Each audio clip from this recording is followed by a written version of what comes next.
So focusing now on those freestyle strides to get us to the end of the pool or wherever it is that we're going to, the services that accountants provide today may look very different in the future. Where do you see the future for accountants in public practice? We might start with you, Mark. Technology is driving a lot of change, and it's not only just being driven by practitioners, it's being driven by regulatory authorities. I think probably one of the most topical issues at the moment is the tax office's approach to technology and online communication. Whilst we probably haven't seen the full impact of it at this stage, there is no doubt that there's going to be a lot of direct communication from the ATO and other regulatory authorities direct to and with clients. Some clients are already doing that now, that's great, through their own business portal arrangements and so forth. But I think what becomes important, certainly from my point of view as a practitioner, is how do you keep in touch and almost like one step ahead of how that is a changing process. And certainly one of the things that we've implemented within the practice structure is almost a prudential review system, or a internal, I won't say necessarily internal audit, but something similar to that, where we actually address the issues and processes with a client proactively to ensure that what they are lodging direct with the ATO is as accurate as realistically possible, rather than just allow them to go about their business and then find at the end of each year or at the end of a 6-month period that it's all potentially not as accurate as it could be. And clients have welcomed that approach because they haven't really considered or looked at that necessarily in that kind of light before. So we're almost trying to future-proof a business as a client against regulatory issues and compliance issues that ordinarily we wouldn't be aware of until well down the track. And by that stage, it's almost trying to undo what's already been done. There's been a lot of discussion within the profession about the role of the accountant in the tax space going forward. Where do you see the role for public practitioners in the tax space going forward? And do you think that there are other areas that our public practitioners should be really having a look at or examining about whether it might be an appropriate area for their practice to venture into?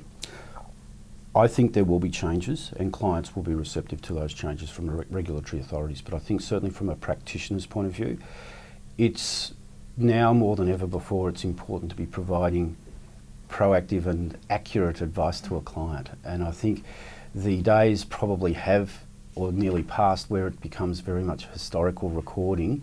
We've now seen such a progression of online software tools that allow clients to interact directly with accountants and so forth. So now the advice element becomes very important. So a lot of budgeting work, a lot of business planning work, reviewing, securing and altering finance arrangements, restructuring work, consideration of asset protection, a lot of, I suppose, certainly where there's multi or external owners within a business, to ensure that the right structures are set up, that the right protection is in place.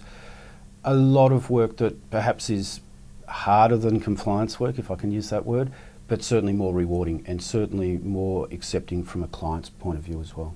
Yeah, I think that compliance is changing. I don't think that we're going to be that we're going to have less compliance as such. I think it's different compliance. It's compliance in other areas where we mightn't be doing the simple I-returns as such, or that certain areas of our practice are definitely going to change.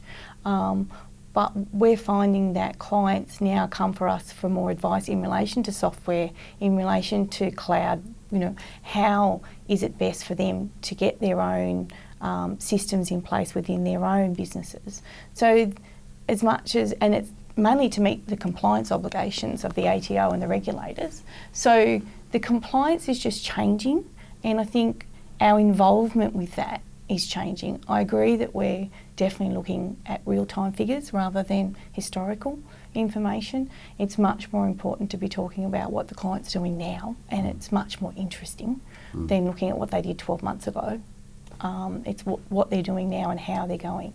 But definitely with compliance, I just feel that there's a lot more compliance happening from the ATO, and our clients need our assistance in meeting those requirements. So it's just, I suppose as accountants, we've always been evolving as far as I'm concerned.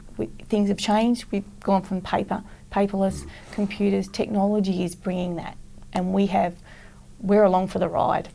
So I just think that we can give a great deal of assistance to our clients in lots of different ways on their compliance journey as well.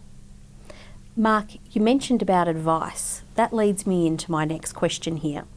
Financial services are a growth area, not just for financial planners, but for accountants also.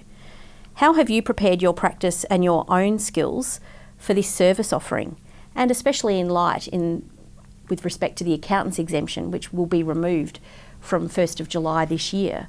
How have you been preparing your practice for those particular areas of service? Margot, we might start with you this time. Okay, my practice has quite a large self-managed super fund base, and I'm an auditor of self-managed super funds as well. So I felt that was an area that my clients still required my expertise in. So I have done my financial planning diploma, which I did last year, and now I've signed up with as an authorised representative of a financial planning organisation, and we will be offering financial planning within our practice. I looked at doing the limited licence. My concern there was that the client would actually have to go to me for certain parts of the advice and then somewhere else for the other part. And I just felt that was such an additional cost for them. And most of my clients come to us to ask the questions anyway, and they rely on us as their advisors. So we decided to take and run with it. And so yes, we will be offering the financial planning advice in future to our clients. And so that's been quite a process, shall I say. And it's only been, I only got an email yesterday to say that I am now registered with ASIC, so we can go ahead. But it has been quite, it's not a 5-minute journey. And it has been quite interesting, and we've learnt so much along the way.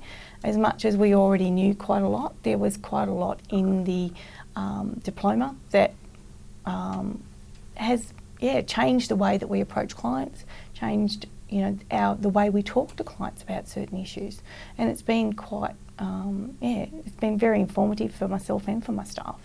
So as a practice, we're embracing it and going with it. So Mark, how has the financial services industry, or financial planning services in particular, impacted on your practices? Because I've had, I suppose, some background over the years within financial services, a lot of the information I've, I guess in some respects, overlaid to a business level as well. So a lot of business advisory has been taken, I suppose, of bits and pieces from the financial planning process. From a practice point of view, the practice will be applying for a corporate authorisation or authorised rep status with CPA Australia advice. And from my point of view, that's more from a badging and certainly from an independence issue and arrangement.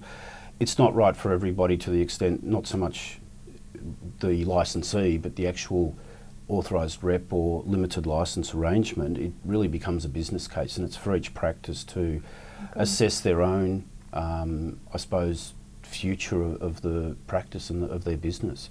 I've spoken to many who wish to go down that path. I've also spoken to many who have said we'd rather not be involved in it.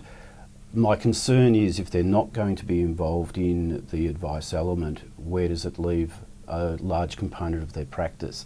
How much do they really want to outsource, and is that something that's accepting to the client? Because at the end of the day, what we're trying to do is actually provide an appropriate service to clients. And I think we need to keep that in the back of our minds as far as what is or is not appropriate from a financial services regulation point of view. It's definitely changing the playing field for most of our practitioners, either now or within the imminent future, isn't it? It's a huge change coming up, and I think time has almost become our worst enemy. It's come up very quickly, and if I think back to 3 years ago within the transitional period, and I was certainly of the view too, that's too far away, we won't worry about it. But I'm still speaking with people even as recent as yesterday and today, where they're still wanting to actually become registered through the RG 146 education requirements, and effectively they've run out of time to do that. And that's certainly not a problem. They can still do that. It's just that they will be restricted on what they can advise in certain areas from 1 July until such a time that they're authorised. The other thing too, of course, is that the exemption really only removes the advice in relation to setting up and closing down a super fund.